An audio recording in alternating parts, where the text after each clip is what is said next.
আজ আমি নিয়ে এসেছি কাঁঠালের বীজ দিয়ে সজনে শাকের একটা দারুণ রেসিপি, যেটা গরম ভাতের সঙ্গে খেতে অসাধারণ লাগে। আর এটা বানানো খুবই সহজ, ঘরে থাকা সামান্য কয়েকটা উপকরণ দিয়ে খুব তাড়াতাড়ি তৈরি হয়ে যায়। তাহলে চলুন আর দেরি না করে রেসিপিটা দেখে নেওয়া যাক। তো কাঁঠালের বীজ দিয়ে সজনে পাতার রেসিপি তৈরি করার জন্য আমার লাগবে কাঁঠালের বীজ। তাই আমি এখানে কাঁঠালের বীজ নিয়েছি। আর কাঁঠালের বীজের এই উপরের খোসাটাকে আমি এইভাবে ফেলে দিচ্ছি। তো অবশ্যই আপনারা প্রথমে এই কাঁঠাল দানার বীজের খোসাটা ফেলে দেবেন।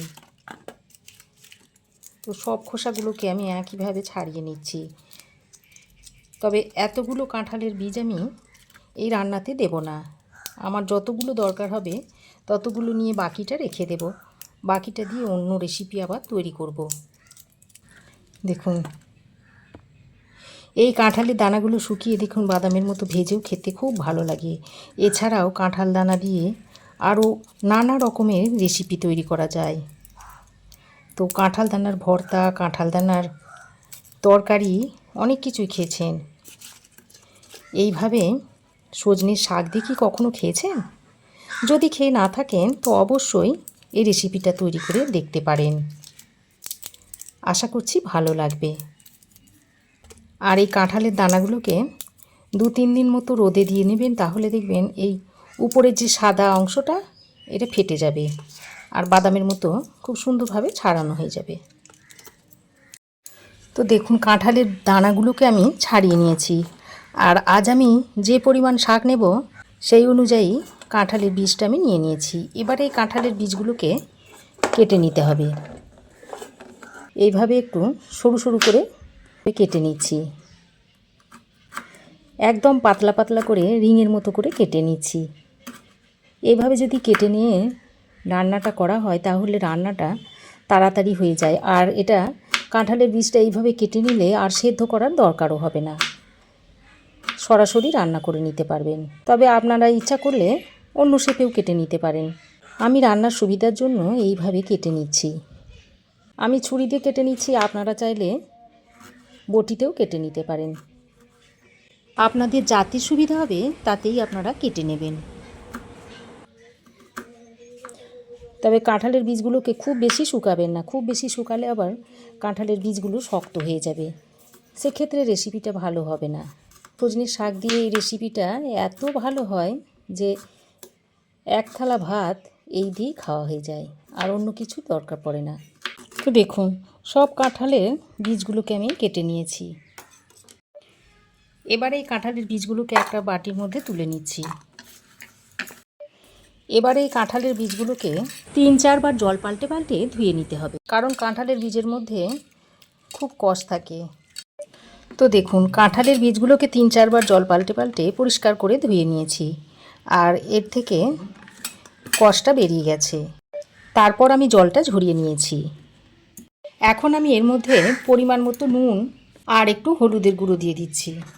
এবার এই নুন আর হলুদের গুঁড়োটা দিয়ে কাঁঠাল বীজের সঙ্গে ভালো করে মাখিয়ে নিচ্ছি। এইভাবে নুন হলুদ মাখিয়ে যদি রেখে দেওয়া হয় তাহলে কাঁঠালের বীজটা অনেকটাই নরম হয়ে যাবে। তো খুব ভালো করে নুন হলুদটা মাখিয়ে নিয়ে এবার আমি এটাকে 10 মিনিট ঢাকা দিয়ে রেখে দেব। এবার আমি সজনের শাকগুলো বেছে নেব। তো এই সজনের শাকগুলো দেখুন কত সুন্দর কচি কচি সজনের শাক। এই বর্ষাকালে প্রচুর সজনে গাছে কচি কচি পাতা বের হয়, আর এই কচি কচি সজনের পাতা দিয়ে কাঁঠাল দানার এই রেসিপিটা খেতে অসম্ভব টেস্টি হয়।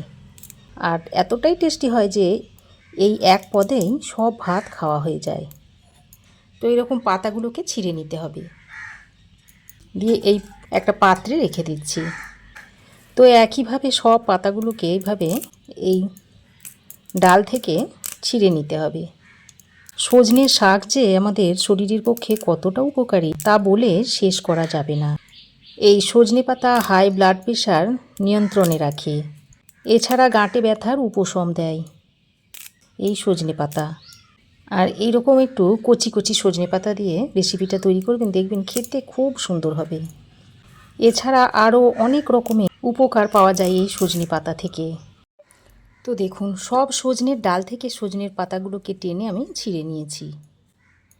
এবার এই সজনের পাতাগুলোকে একটু কুচিয়ে নেব, তাহলে রান্না করতে সুবিধা হবে। তো সজনের পাতাগুলোকে এইভাবে মুঠো করে ধরে নিয়েছি, তারপর এরকম একটু সরু সরু করে একদম মিহি করে কুচিয়ে নিচ্ছি। আর এইভাবে কুচিয়ে নিলে রান্নাটা খুব তাড়াতাড়ি হয়ে যাবে আর ভালোভাবে সেদ্ধও হয়ে যাবে, রেসিপিটাও খেতে ভালো লাগবে। তো দেখুন সজনের শাকগুলো কেটে নেওয়ার পর পরিষ্কার করে ধুয়ে নিয়েছি। এবার আমি রান্নাটা করার জন্য কড়াই গরম করে দিয়ে দিচ্ছি পরিমাণ মতো সর্ষের তেল। রান্নাটা আমি সর্ষের তেলেই করব, কারণ যে কোনো শাক যদি সর্ষের তেলে রান্না করা হয় তাহলে খেতে খুব ভালো হয়। এবার আমি গরম তেলে ফোড়নে দিয়ে দিচ্ছি হাফ চামচ মতো কালো জিরে, দিয়ে দিচ্ছি একটা শুকনো লঙ্কা। লঙ্কাটাকে অবশ্যই একটু ফাটিয়ে দেবেন। আর এখানে নিয়েছি 8-10 কোয়া মতো রসুন। রসুনটাকে আমি এরকম মিহি করে কুচিয়ে নিয়েছি। সেই রসুনটা এখন এই ফোড়নের মধ্যে দিয়ে দিচ্ছি। তারপর রসুনটাকে একটু বাদামি করে ভেজে নেব। যে কোনো শাকে যদি একটু বেশি করে রসুন ফোড়ন দিয়ে রান্না করা হয় তাহলে সেই শাক যে খেতে এত টেস্টি হয় কি বলবো আপনাদের। তো দেখুন ভালো করে নাড়াচাড়া করে মিশিয়ে নিয়ে রসুনটাকে এরকম একটু হালকা বাদামি করে ভেজে নিয়েছি। এবার আমি এখানে একটা মিডিয়াম সাইজের পেঁয়াজ নিয়েছি, সেটা এখন এর মধ্যে দিয়ে দিচ্ছি। পেঁয়াজটাকে একটু সরু সরু করে কুচিয়ে নিয়েছিলাম। তো পেঁয়াজটাকে দিয়ে আবারও রসুনের সঙ্গে কিছুক্ষণ ভেজে নিতে হবে। পেঁয়াজটাকে কিছুক্ষণ নাড়াচাড়া করে মিশিয়ে নিয়ে এবার আমি এর মধ্যে দিয়ে দিচ্ছি কাঁচা লঙ্কা কুচি। এবার কাঁচা লঙ্কা কুচিটা দিয়ে পেঁয়াজের সঙ্গে আবারও মিশিয়ে নিচ্ছি। শাকটা একটু ঝাল ঝাল হলে খেতে বেশ খুব ভালো হবে। তো কাঁচা লঙ্কাটা দিয়ে পেঁয়াজের সঙ্গে খুব ভালো করে মিশিয়ে নিয়েছি। আর পেঁয়াজটা দেখুন একটু ভাজা ভাজা হয়ে গেছে। এবার আমি ওই যে কাঁঠালের দানাগুলো ম্যারিনেট করে রেখে দিয়েছিলাম সেটা দিয়ে দিচ্ছি। কাঁঠালের দানাগুলোকে দিয়ে পেঁয়াজের সঙ্গে ভালো করে মিশিয়ে নিয়েছি। আর নুন হলুদ মাখিয়ে রাখার কারণে কাঁঠালের দানাগুলো বেশ অনেকটাই নরম হয়ে গেছে। এবার আমি একটা ঢাকনা লাগিয়ে গ্যাসের ফ্লেমটাকে মিডিয়ামে করে 3-4 মিনিট মতো এইভাবে কষিয়ে নেব। এতে করে কাঁঠালের বীজগুলো আরও খানিকটা নরম হয়ে যাবে। তো ঢাকা দিয়ে আমি 3-4 মিনিট মতো কষিয়ে নিয়েছি। তো এবার আমি এখানে আরও কিছুটা হলুদের গুঁড়ো দিয়ে দিচ্ছি, অল্প লঙ্কার গুঁড়ো দিয়ে দিলাম, একটি ভাজা জিরের গুঁড়ো দিয়ে দিচ্ছি। গুঁড়ো মশলাগুলো দিয়ে আবারও ভালো করে একসঙ্গে মিশিয়ে নিচ্ছি। আর গুঁড়ো মশলাটা যাতে পুড়ে না যায় সেজন্য অল্প সামান্য পরিমাণে একটু জল দিয়ে কাঁঠালের বীজটাকে কষিয়ে নেব। এবার আবারও ঢাকা দিয়ে কিছুক্ষণের জন্য রেখে দিচ্ছি। এতে করে কাঁঠাল দানার মধ্যে মশলার ফ্লেভারটা খুব ভালোভাবে মিশে যাবে। ঢাকা দিয়ে আমি আরও 2-3 মিনিট মতো রেখে দিয়েছিলাম। এবার এই কেটে ধুয়ে রাখা সজনের শাকগুলোকে দিয়ে দিচ্ছি। শাকটা দেওয়া হয়ে গেলে এখানে আমি অল্প 1 পিঞ্চ মতো বেকিং সোডা দিয়ে দিচ্ছি। এই বেকিং সোডাটা দেওয়ার কারণে শাকটা যেমন তাড়াতাড়ি নরম হয়ে আসবে তেমনি সেদ্ধও হয়ে যাবে। এবার এটাকে ভালো করে মিশিয়ে নিচ্ছি। আবারও ঢাকা দিয়ে 3-4 মিনিট মতো রেখে দিচ্ছি। দিয়ে আমি আরও 3-4 মিনিট রান্না করে নিয়েছি। আর দেখুন বেশ অনেকটাই নরম হয়ে গেছে। এবার আমি এর মধ্যে অল্প পরিমাণে একটু জল দিয়ে দিচ্ছি, যাতে শাক আর কাঁঠালের বীজটা আরও ভালোভাবে একটু সেদ্ধ হয়ে যায়। তো জলটা দিয়ে সব কিছুকে ভালো করে মিশিয়ে নিচ্ছি। এবার আমি এখানে আরও সামান্য পরিমাণে একটু নুন দিয়ে দিচ্ছি। নুনটা দিয়ে আবারও ভালো করে মিশিয়ে নিচ্ছি। ঢাকা দিয়ে আরও 2-3 মিনিট মতো রান্না করে নিচ্ছি। তো ঢাকা দিয়ে আরও 2 মিনিট মতো রেখে দিয়েছিলাম। এবার আমি এখানে সামান্য কয়েক দানা চিনি দিয়ে দিচ্ছি। চিনিটা দিয়ে আবারও শাকের সঙ্গে ভালো করে নেড়েচেড়ে মিশিয়ে নিচ্ছি। আজকে শাকটা আমার তৈরি হয়ে গেছে। তো রেসিপি কেমন লাগলো অবশ্যই একটি লাইক, শেয়ার ও কমেন্ট করবেন। পাশে থাকা বেল আইকনটি অবশ্যই প্রেস করে দেবেন। আর আমার চ্যানেলে যদি নতুন হয়ে থাকেন তো প্লিজ চ্যানেলটিকে সাবস্ক্রাইব করার অনুরোধ রইল। আজ এ পর্যন্তই। আবার দেখা হবে নতুন কোনো রেসিপি নিয়ে নেক্সট এপিসোডে। সে পর্যন্ত ভালো থাকবেন, সুস্থ থাকবেন। ধন্যবাদ।